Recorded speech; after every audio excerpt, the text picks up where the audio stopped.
All right, much more of our continuing coverage of what's transpiring in Iran. The Iranian government used water cannons and tear gas today as it stepped up its effort to end the demonstrations in Tehran. Protesters fought back, throwing rocks and even setting fires. President Obama said America mourns each and every innocent life that is lost, and he urged Iran to stop what he called all violent and unjust actions against its own people. The Facebook page of opposition leader Mir Hossein Mousavi called for a general strike if Mousavi is arrested. It quoted Mousavi as saying he is ready for martyrdom, but there's no way to confirm that quote independently.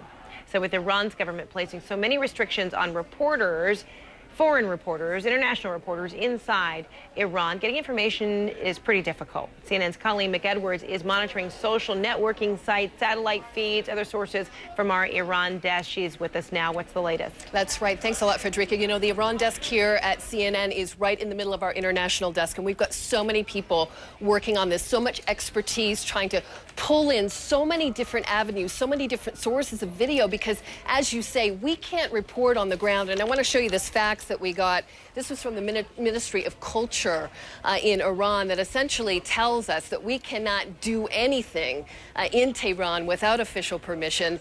It's been this way for several days. We don't have that permission, so we can't go out and report for ourselves what's going on in these demonstrations. But we do have a couple of new bits of video that we pulled off YouTube that I want to show you right here. The first one is this.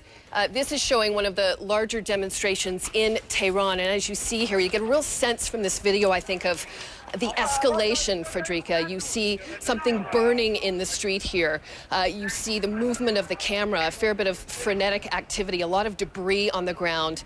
People walking calmly here, but it's obviously the aftermath of something here. And at various points in this video, you can actually hear people talking. And we've got several Farsi speakers here on the international desk who, whenever we get this kind of video, they come and have a look and help us try to hear any kind of narration that's on the tape, because that can be quite telling in terms of where this is, what day it is. This was posted today. And our translators have told us you can hear on this tape at various points people yelling. They're using real bullets. You can hear someone say at some point, they're killing my brothers. So again, gives us a sense of the escalation in this conflict and in this standoff. Now, I want to bring you some other video that we just got in. It's not even in our full system here, so I'm just going to play it off the screen here. Just got this off YouTube. And this, again, all of our expertise here at the International Desk, we've looked at it. It's posted today. We believe this is today. We believe it's near Azadi Square. Obviously, a big, wide-open boulevard here, or perhaps even a bridge or causeway where you can see people moving their way across. And it looks like, at that point there, it looks like hurling something towards what may be police. It's difficult to tell in this, a lot of panning back and forth, but another tense moment, again, posted on this day on YouTube as we've pulled it off here. The difficulty of some of these images, Colleen, and these look fairly new right here. Yeah, this is new. The difficulty, yeah, of trying to discern, you know, what has happened even prior to the image that has been conveyed to us is very difficult. Well, how do you do your checks and balances, if you will, yeah, you know, based on the information we're getting, or lack thereof? Yeah, that's it exactly. I mean, you've hit the nail on the head. We don't want to characterize too much what any motivations are here, or what's happened before or after, because we just don't know. But, we can tell certain things by looking at this. And the videos that we've seen posted on these sites actually have a bit of an editorial story to them, if you will. And what the people here on the international desk have noticed through the day is that you'll see something, for example, being talked about on Twitter. And then, a couple of hours later, you'll see video of that very same thing get posted on a site like YouTube. So it helps us bring our editorial expertise in and, make a best judgment that we can on, again, whether it's legitimate. and whether it's Today video or not.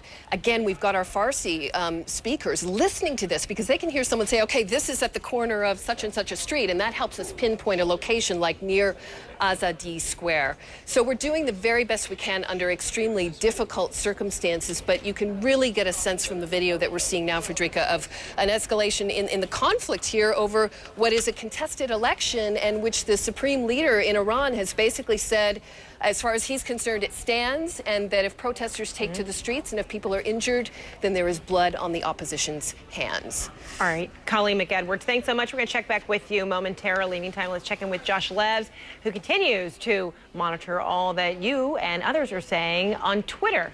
Yeah. Minute by minute. Minute by minute. Fred, since I spoke to you just minutes ago, we've gotten a whole bunch of new tweets, and I'm going to show you some of the main topics people are talking about.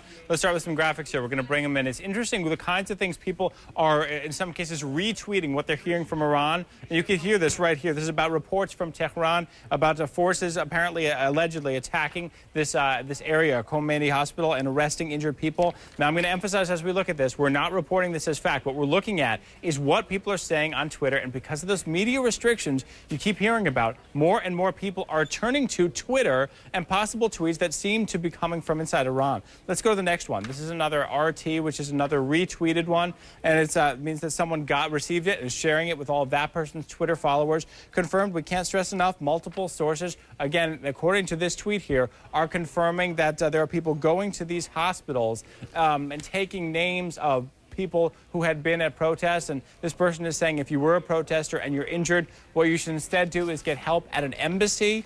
And now let's go to this last one here. I'm going to show you in this system. This one says 4 friends just came back. One beaten with baton in his face, and the other has been hit with stone to his head and is bleeding. Again, we cannot confirm, the authenticity, the veracity of everyone we see, but these are the kinds of depictions. And Fred, everything you just saw, all within a 1-minute period, all since I spoke to you. Really quickly, we're going to zoom in on the computer behind me. I know we got to go, but I have to do my own kind of lighthearted mea culpa here. I've been inviting people to weigh in at my Twitter page, Josh Levs CNN. And I heard here from someone that said, Josh, it took me forever to find you. You need to spell out your name. You said it so fast, I couldn't get it. JOSHLEVS. There you go, CNN. Josh, I know, I say it so often. You talk fast, but it's okay. You get a lot of information in. I hear you. Pack it all into those 2 minutes. All right, Josh, appreciate it. Thanks so much. Thanks, Fred. We'll check in with Josh again, and we're going to continue our continuing coverage of Iran. And we talk about this being a real balancing act for the White House. Well, it's also quite the balancing act for the U.S. State Department as well. I caught up with a former U.S. Secretary of State, Colin Powell, and he shares his views about all that's going on.